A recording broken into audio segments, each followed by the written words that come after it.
Hi friends, good morning. என்ன பண்ணுறீங்க எல்லோரும்? வாங்க, இப்போ நம்ம இந்த கிர்னி பழம் ஜூஸ் எப்படி போடுறதுன்னு பார்க்கலாம். ஓகேவா? வெயில் பயங்கரமாக அடிக்குதுங்க, என்ன பண்ணுறது? அதனால் இந்த பழம் தான் வாங்கிட்டு வந்தேன். இப்போது சரி ஒரு ஜூஸ் போடலாமே அப்படின்னு சொல்லிட்டு.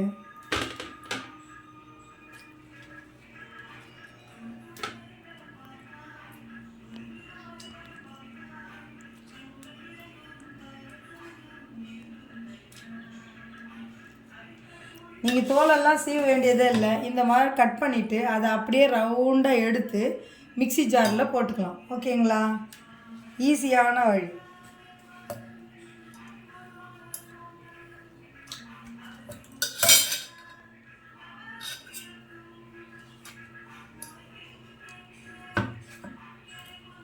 அடிக்கிற வெயிலுக்கு இந்த கடையில் விற்கிற பெப்சி, கொக்கோ கோலா, மாசா இதெல்லாம் வாங்கி குடிக்காதீங்க.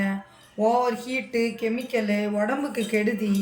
அது ஹீட்டாக தான் ஆகும். நீங்கள் குளிர்ச்சின்னு நினச்சின்னு சில்லுன்னு குடிக்கலாம், ஒரு மாசா குடிக்கலாம், ஒரு 7up, ஸ்ப்ரைட் குடிக்கலாம்னு நினைப்பீங்க. அது எல்லாமே அவ்வளவும் ஹீட்டுங்க, கெமிக்கலு. இந்த மாதிரி பழங்கள் வெயில் காலத்தில் நிறைய கிடைக்குதுங்க. இந்த மாதிரி பழங்களை வாங்கி நீங்கள் என்ன பண்ணுங்கள், வீட்லேயே எதுவுமே வேணாங்க, இந்த பழம் மட்டும் போதுங்க. இதுவே ஸ்வீட்டாக தான் இருக்கும். நம்ம அப்படியே கூட பீஸ் போட்டு குழந்தைங்களுக்கு கொடுக்கலாம், சுகர் போட்டு. இல்லைன்னா இந்த மாதிரி ஜூஸ் தான் குடிக்கணும் அப்படின்னு ஒரு சில குழந்தைங்க அடம் பிடிக்கும். ஸோ அவங்களுக்கெல்லாம் என்ன பண்ணலாம், இந்த மாதிரி ஜூஸ் போட்டு கொடுக்கலாங்க. குளிர்ச்சியாக இருக்கும், உடம்பு ரொம்ப ஆரோக்கியமாக இருக்கும். வெயில் காலத்தில் நீங்கள் மற்ற கடையில் விற்கிற ஜூஸ் விற்கிறத விட இளநீர், மோர் நீங்கள் வீட்லேயே கொடுங்க, குழந்தைங்களுக்கு செஞ்சு வச்சுருங்க. ஓகேங்களா? செஞ்சு வச்சு அழகாக நீங்கள் வீட்டில் இருக்கிறது சில்லுன்னு வேணும்னா ஐஸ் டியூப்ஸை போட்டும் இது பண்ணிடலாம். பாருங்கள், அழகாக கட் பண்ணி எடுத்துட்டேன். ஸோ நம்மளுக்கு தேவையான அளவு கொஞ்சோண்டு சுகர் ஆட் பண்ணிக்கலாங்க. ஓகேவா? ஏன்னா ஜூஸ் கொஞ்சம் ஸ்வீட்டாக இருந்தால் தானே பிடிக்கும். ஸோ அதனால் ஆட் பண்ணிக்கலாம் போட்டு. ஸோ நான் இப்போ மிக்சியை போட்டு ஒரு ஓட்டி எடுத்து வாங்க, ஜூஸ் போட்டாச்சு. இப்போ அழகாக சர்வ் பண்ணிடலாம். ஓகேவா? இந்த ஜூஸ் கூட நான் என்ன பண்ணியிருக்கேன் அப்படின்னு சொன்னால், உடம்புக்கு ரொம்ப குளிர்ச்சியான சப்ஜா சீட்ஸ் தாங்க ஒரு 1 ஹவராக ஊற வச்சுருக்கேன்.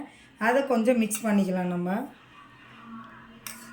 நீங்கள் இந்த வெயில் காலத்துக்கு பாதாம் பிசின்னு, சப்ஜா சீட்ஸு இது எல்லாமே நல்லா வீட்டில் ஊற வச்சுங்க. பாதாம் பிசினை நைட்லேயே ஊற வைக்கணும்.